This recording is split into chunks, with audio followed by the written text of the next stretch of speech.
Magandang hapon mga boss amo. Pumunta tayo dito sa isa nating solid followers. Sinurprise natin siya kasi laging nagpa-follow sa akin dito sa Block 38 dito sa lugar ng dito. Sa lugar nila. Sinurprise ko. Nakarating din ako rito. Boss Erwin Malay, yung solid followers ko.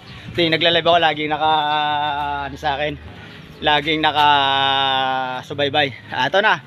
Yan, napagbigyan ko na yung request mo ha. Kahit ang hirap ng daan mo, kahit pagod na pagod ako, nginitian ko lang ha, para mapagbigyan ko yung request mo. Ito na po mga boss. Narating na natin. Dito po nagsushooting yung pelikulang Sigabo. Sila Coco Martin. Ako po yung lagi nag-guide sa kanila. Ayan po mga solid followers and viewers.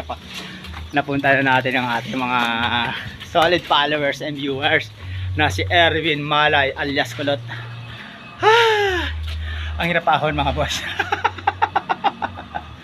Nakakatawa, narating ko yung mga ganitong lugar dahil sa pagbablog natin.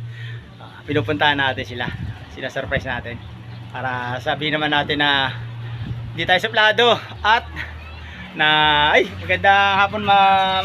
Ayun, magandang hapon po. Mga taga dito sa Block 38. Hello!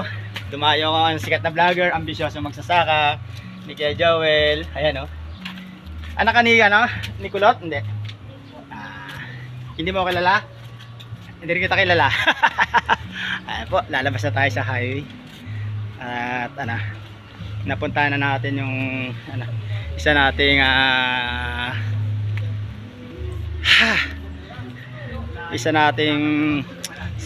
laging nakasubaybay sa ating vlog, solid followers and viewers. Dito nagparking tayo. Nakakatawa makarating dito sa isang lugar. Shoutout sa iyo Erwin Malay. Laging taga-subaybay natin. Nakilala ko rin yung misis mo. Napaka mabubuting tao po. Po mga boss, narating natin isang lugar na hindi pa natin napapasok. Ay, napasok na natin nakakatuwa rin sa kung iisipin mo. Susunod, hanap naman natin yung mga solid followers natin. Susurpresahin din natin sila ha. Kaya tatay kayo.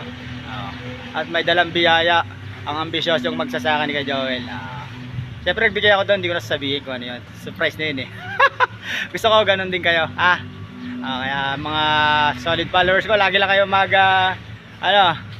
mag-comments at saka mag-chat at saka mag-request ng mga request nyo sa ambisyoso magsasaka ni Kuya Joel. Lalo 20k followers na tayo.